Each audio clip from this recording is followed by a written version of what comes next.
Throws from the pocket, launching downfield. Mitchell, touchdown, Texas. You are looking live at the College Football Insiders Show. You throw it. McCarthy looking, throws deep, got a wide open receiver. Cornelius Johnson sprinting, touchdown Michigan. Now, here are your hosts, ready to break down this weekend's top matchups. What is up? We are back for a surprise show as I camp out in a conference room at a Hilton in Dallas. What's up, Q? What's up, Smitty? Thanks for being patient with me this morning. It happens. I know you're getting ready. Jerry Jones is sweet tonight. Big money Gris. So hey, we'll let it slide. Speak it into existence. I'll make it back on betting on Detroit +5, though. I don't like our chances tonight. Did you fly on his jet from Little Rock or from Fayetteville? No, I missed out on that ticket. Would have been nice, though. No, it was an unrelaxing 4.5-hour drive with a 11-year-old with strep throat and a 4-year-old that was wondering where Buc-ee's was. So we finally made it to a Buc-ee's. And we rolled into town about 8 o'clock last night. So it's been chaos all morning long, as you guys are well aware. Kept pushing the show back 5 minutes. But we're here. We're in this conference room until somebody comes in here and kicks us out. We've got a beauty bar thing going on next door. So when I finish up here, I could walk over and get a perm. There you go. But we couldn't go by without talking about the college football playoff. I know we've got some other games coming up today, one of which actually here in about an hour. Ole Miss, Penn State. Let's just take it from the top in chronological order and go down through here. The 7-4-1 against the spread Rebs take on the 9-3 against the spread Penn State Nittany Lions. One thing about this game that I think is funny is both of these head coaches are kind of the nickname, Big Game Lane and Big Game James. Neither of them really show up for a big game. I wouldn't say the Peach Bowl is that, obviously, just because it's not the college football playoff. But with 58% of the bets going in on Penn State, which team do you think comes out at wanting to win this game more? Well, I teased up. Oh, go ahead, Smitty. No, one of y'all. Go ahead, Q.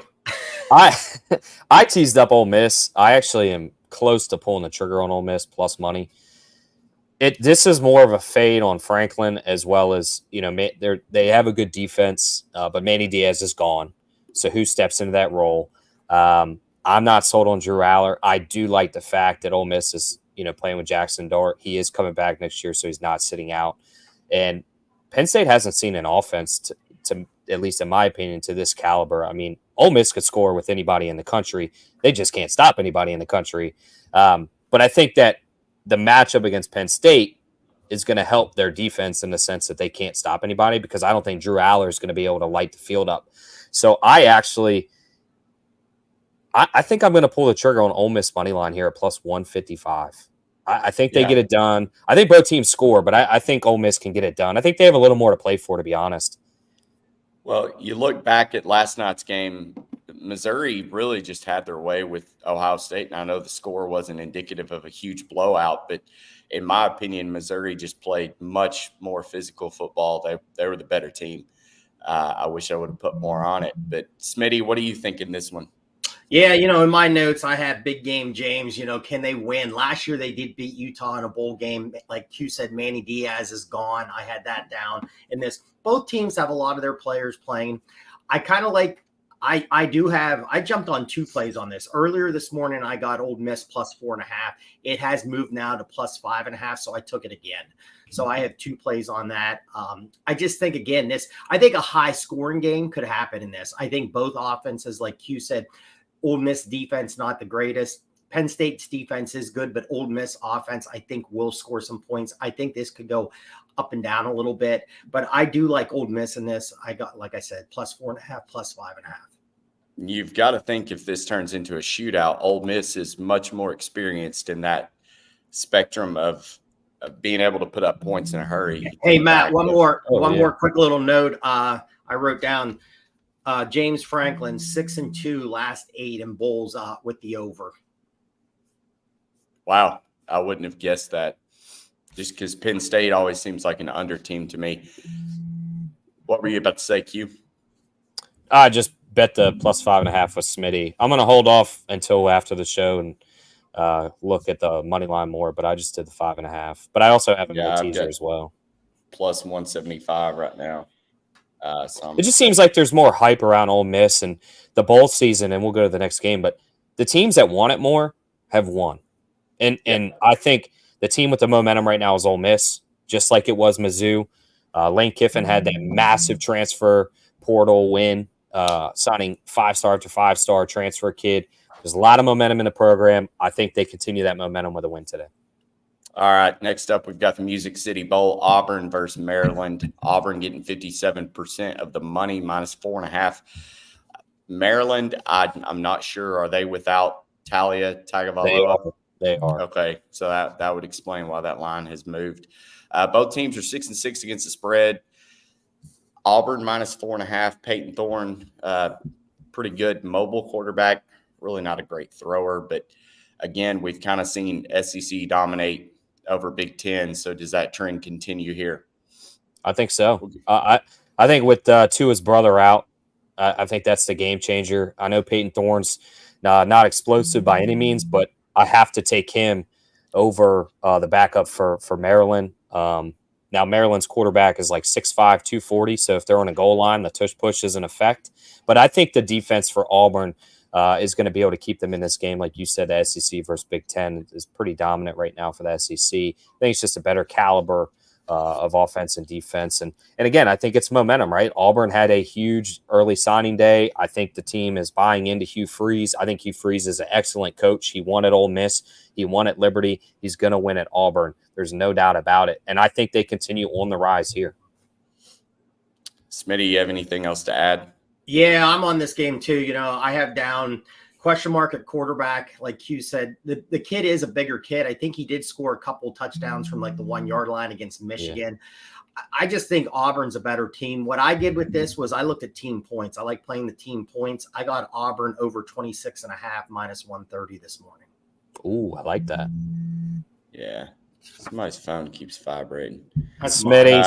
I'm going to add it also. Sorry. I've got minus 125. Next up, Georgia, Florida State. This line has gone insane. Talk me into this game. 14. I got it at 16.5. I like 17. I could see Georgia winning this game 20-3. I could also see this being like 45-3. It kind of just depends. Georgia can name their score. Florida State going to be without Tate Rodemaker, who has entered the transfer portal. Without Keon Coleman. Yeah, from what I've heard, Trey Benson's out. Pretty much going to be at full speed. So I think it's Georgia or pass for me. Smitty, you like anything? Not that much in this one. I think this one, motivation, I think is the one thing with Georgia. How motivated will they be? If they're motivated, I think this will blow out. Bowers isn't playing. Like you said, there's Florida State. I don't know who's playing on that team. I know the one quarterback did get in that ACC championship game. But maybe a lot of people have said maybe look at the team points and take the under with Florida State. I mean, some people have joked and said, can they even get past the 50-yard line? But I think motivation's the key. I'm staying off this game, so there's no play for me. The Barstool Bowl, Toledo, Wyoming. 64% of the money's going in on Wyoming minus 3.5. This open Wyoming plus 2. It's kind of shifted here. Do you like the Cowboys, or are you taking the Rockets? It's my best bet. I like Wyoming alt line minus 2.5. I wish I'd have got them at the plus 2. Listen, there's a huge storyline of this game. Their head coach has been there for decades. It's his last game. They're going for, I believe, 9 or 10 wins. It'd be the first time since like 1996. Finn, the quarterback for Toledo, is not playing. The star running back who had like 1,400 yards isn't playing. Forgive me for not knowing his name. So there's pretty much Toledo's entire offense. Finn is a mobile quarterback. The kid backing up is a pocket quarterback, so they haven't played that style of offense all season long, frankly, for that matter. Wyoming is the momentum team. It's up in Arizona. It's in Arizona. From what I've heard, is Wyoming travels really well.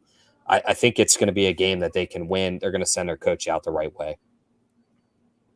I was not expecting that to be one of your best bets out of that game. Listen, Smitty, the money's do you in have the anything else crumbs. to add? Yeah, I'm on this game too. I'm everything Q said. That's what I have in the notes. I think it's a big one for Wyoming with their coach retiring. They're 6-1-1 last 8 ATS and bowl games. The last 2 games they've been scoring some points. Finn, the quarterback's off the Baylor, running back's not playing. They do have a couple other weapons on there, but I went team points again. I jumped on right with team points, especially with the last 2 games, 42 points. And Toledo in that conference championship game, they gave up some points to Miami of Ohio, which doesn't have the greatest offense. So I took team points over Wyoming 23.5 minus 120 this morning. But I do also like Q's play. Get on it. All right. Moving on, Wisconsin, LSU. I feel like every bowl game is SEC versus Big Ten right now. I kind of like it. LSU 8-4 against the spread. Wisconsin 4-6-2. Kind of let me down this year. I thought Wisconsin was going to be a lot better under Luke Fickell in his first year. I bet them to win the Big Ten West or whatever. Legends, whatever their thing is. And the season win total, both of them lost. But I lean LSU in this one. 9.5 is a big spread delay, though. What are you guys thinking in this one? We'll go to you, Smitty. Yeah, no play yet for me. No Daniels in this. I think Neighbors is going to play. I think he's close to setting some LSU records. So on some shows they said maybe if he gets that quick, then he's out in this. LSU 6-2 straight up in ATS in the last 8 in bowl games. Wisconsin, no Allen, the running back. The spread, the shoot offense or whatever, the air raid they called it. I don't know how great it was this year. I think LSU is going to still score some points in this one. I know it's a higher line, but it's no play yet for me, but I would lean LSU in this. Yeah, I would lead LSU. It's not an official play for me, but yeah, like Smitty said, it's not an air raid. It was more like an air drizzle this year. It seemed like he just didn't take chances with this Wisconsin team, and maybe that's because he just doesn't know and trust the players yet like he did at Cincinnati. To me, he also didn't use Allen the way he probably should have been used this year. When you have an offensive line and a star running back, pound the rock, and it just seemed like he was hesitant to do that this year. LSU, Neighbors is going to play. I think Thomas is playing as well, another stud receiver. He'd be a 1 on any other team. I think LSU quarterbacks can kind of step in when you have those weapons, and it's just kind of plug and play. So I lean LSU now. I want to look a little further into it, but I think they could cover that 9.5. Wisconsin did not look good this year. In game 47 of Big Ten versus SEC, we've got Iowa taking on Tennessee. 56% of the money going in on Tennessee right now. Laying the 6.5. Not a whole lot of line movement. It opened 7.5 Tennessee. There was news that the quarterback for Tennessee just lost his name. Yeah, Joe Milton. Yeah, Joe Milton. There we go. He is not going to play. I feel like they've got a pretty solid backup, though, especially when Iowa, they're probably not going to touch 10 points. So I would lean Tennessee in this one, but this may be one that I in-game bet just because I want to see the motivation level of Tennessee and their ability to move the rock against this Iowa defense. I'm right there with you. Yeah. I don't need to say anything else. Smitty? Yeah, I mean, the Nico era begins. So we'll see. Big kid, big time arm. But Iowa's defense is legit.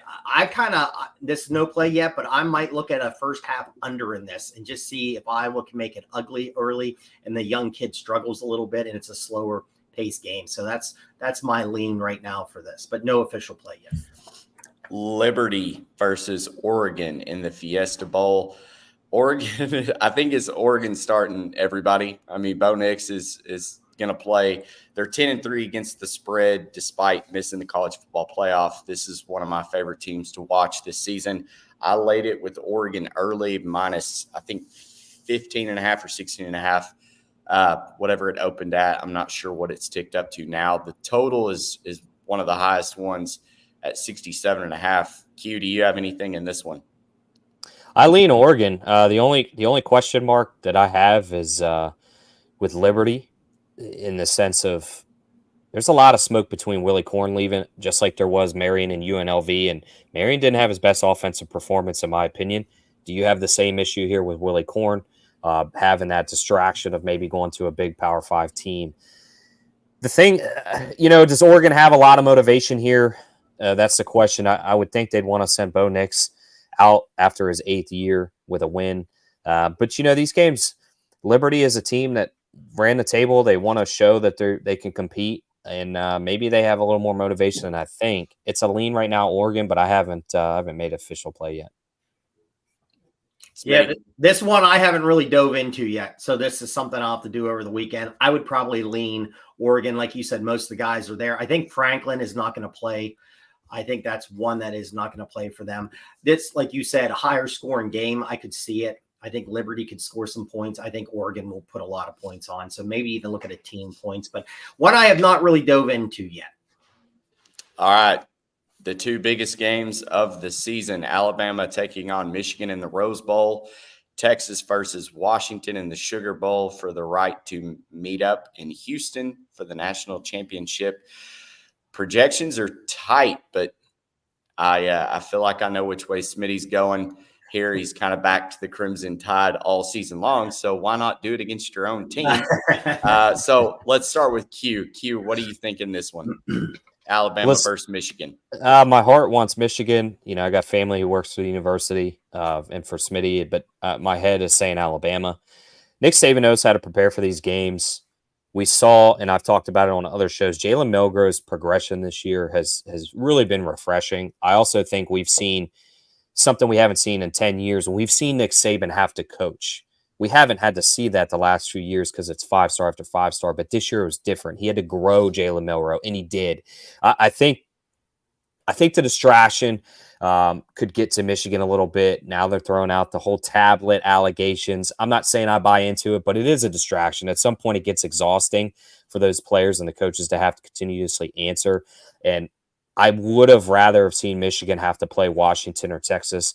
I think Alabama is ultimately going to be the national champion. I think they're just playing pissed off football against the world football, and they get it done. So I guess that line would be Alabama +1, +1.5. Smitty. Yeah, go Big Blue. I do have a ticket, though. I've said it on this show. I did jump on Alabama beginning of October to win the national championship. So it's a nice little ticket I have in play. So if they win, I'll be the biggest Bama fan in the national championship, I guess. So listen, I'll lose money. I'll lose money real quick, Smitty, for Michigan to go to the finals. Okay. Yeah. Well, I hope so too. They're 0-2. This is, I'm glad they got into it again. They got to win this game. You got to get in the national championship. Last year it was really shocking how bad they played against TCU. Didn't tackle well. They didn't look quick. Thought TCU looked a lot faster than they did. JJ did not get off to a good start. He did finish okay. I think he had over 300 yards, 2 touchdowns, but he threw 2 picks. I think one was a pick 6 in that game. Yep. Again, Milroe, can they slow him down? You got to keep him in the pocket and make him throw the ball. If he starts running around a little bit, could be in some trouble here. Pound the ball, make it ugly. That's what Michigan wants to do. I think it's a lower scoring game, but I'm going to take Michigan in a tight one to win the game. Yeah, this one's tough because I adopted Michigan as my team now. I bet you're a smart man. Smart man. I bet Alabama 6-1 to win the national championship. I had the Michigan to make the college football playoff bet, but outside of that, I didn't have a Michigan future, so I went ahead and hedged it, bet it +200 at Circa, just because I think the winner of Alabama-Michigan ends up winning it all. If it's Alabama-Texas, I don't think Texas wins in a rematch. And then Washington, I think they're, hats off. They've had a hell of a season. They've proved me wrong numerous times when I bet against them. But I just think these other 3 teams in the college football playoff are much more well-rounded. But anyways, Alabama, Michigan, if you're gonna make me pick one, I'm gonna say Michigan. I think they handle it. I think they can make Milroe make mistakes. And, Alabama's best win was against that Georgia team that I was kind of sleeping on all season long. I just didn't think Georgia was very good. and they finally played a game that mattered, and Alabama and Nick Saban outcoached them. Now, rolling into the Texas-Washington game, I'm looking at the advanced analytics, and Washington's offense is great. Texas has got a pretty salty offense too, but that defense is what I think is going to make the difference.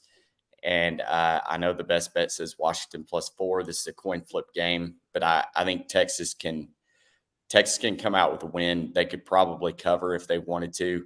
It just all depends on how good they are at making Michael Penix play a bad game, which we've seen him do. So Michigan, Texas for the national championship for me. That's my prediction. That's what I'm going to bet with.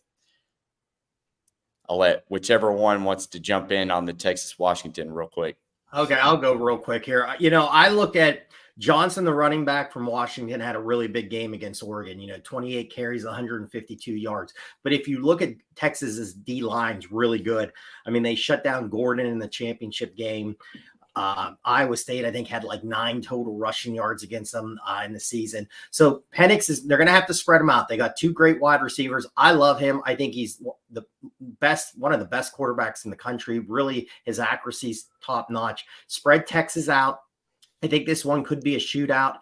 I still like Washington I think Texas wins the game, but if you're going to give me 4 points, I'm going to take Washington with that. The crowd's going to be a factor too. They, anywhere they're saying it could be 80-20 Texas fans in this. So I think Texas, it's going to be a high scoring game, but I'm going to take a chance with Washington in this at least to cover. I think Texas does win maybe a real tight one. Smitty's right in line with me. I think Washington plus the points is a play. The thing that scares me, Texas has a great D line. Penix can run. Penix can get away from that. And he's got incredible receivers. Texas has horrible defensive backs. I mean, all Penix has to do is have 2 seconds to throw the ball to those stud receivers, and he's going to slice and dice Texas. I'm also, let's see what Quinn Ewers shows up. Do we see Quinn Ewers that played against Alabama and played in the Big 12 championship, really steps up to the plate? Or do we see the guy that maybe the stage is a little big, kind of maybe falls back into that Quinn Ewers we saw for against Houston, where they really had to rally? And I think DeBauer's got a really good game plan. I think Washington is a team that could potentially essentially win a shootout. I think this could be an Oklahoma-Texas style game where Oklahoma just kept throwing the ball and it worked for them and they scored last minute. But I think if Texas does win, it's going to be by a field goal. I don't see either team winning by 7 personally. So I think Washington plus the points is the play here. Not a bad idea just to take the points. Like I said, Washington's whooped my ass all season long. Every time I bet against them, I feel like they cover. And, hats off to them. They're a great team. They made it here despite me loving Oregon. All right. Y'all have anything else before I get kicked out of this room? I think somebody's supposed to have it at 10 o'clock. They just looked at me like, what are you doing in here? Hey, let's get Roe back to get us a couple quality shirts here. I love the quality. Let's throw him a little shout out. All right. Well, there's a free shout out. All right, y'all. Win some money this weekend. Cheers.